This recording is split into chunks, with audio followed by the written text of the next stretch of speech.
जिल्ह्यातील नगर परिषद निवडणुकीची रणधुमाळी सुरू। कन्नडमध्ये महाविकास आघाडीत बिघाडी, पैठणमध्ये महायुतीत स्वबळाची भाषा सुरू। गंगापुरात भाजप शिंदे गटाची उमेदवारी जाहीर नाही। सिल्लोडमध्ये भाजपसोबत युती नाहीच, शिंदे सेना स्वबळावर लढणार। राजकारणात नवा उलटफेर होण्याची चिन्ह स्पष्ट। छत्रपती संभाजीनगर जिल्ह्यातील 6 नगर परिषद आणि एका नगरपंचायतीच्या सार्वत्रिक निवडणुकीच्या प्रक्रियेला आजपासून सुरुवात झाली आहे। कन्नड, पैठण, सिल्लोड, वैजापूर, गंगापूर, खुलताबाद आणि फुलंब्री या 7 ठिकाणी एकूण 161 नगरसेवक आणि 7 नगराध्यक्ष पदांसाठी निवडणूक होणार आहे। 2 डिसेंबर रोजी मतदान पार पडणार आहे। जिल्ह्यातील सर्व नगर परिषदांमध्ये राजकीय रणधुमाळीला आता उधाण आलंय।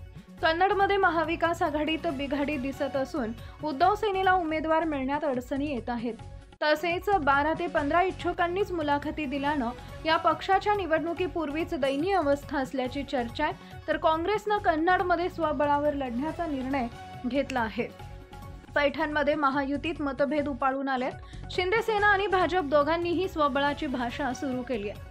भाजपनं केलेल्या सर्वेनुसार शहरातील नागरिकांनी भाजपला पसंती दिल्याचा दावा करण्यात आलाय।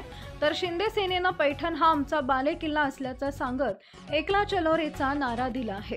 गंगापूर नगरपालिकेत उमेदवारी प्रक्रियेला सुरुवात झाली असून इच्छुक उमेदवारांनी आज आपली थकबाकी नील केली आहे। मात्र गंगापुरात अजूनही भाजप आणि शिंदे गटाची अधिकृत उमेदवारी जाहीर झालेली नाही। महायुती होणार की नाही याकडे सर्वांचं लक्ष लागलं आहे। गंगापूर शहराध्यक्ष एमआयएम पक्षाचे फैसल बासलोन हे आता काय भूमिका घेतात याकडे सर्वांचं लक्ष लागलंय। सिल्लोडमध्ये शिंदे सेना पूर्णपणे स्वबळावर लढणार आहे। भाजप सोबत कोणतीही युती होणार नसल्याचं तालुका प्रमुख केशव तायडे यांनी स्पष्ट केलंय।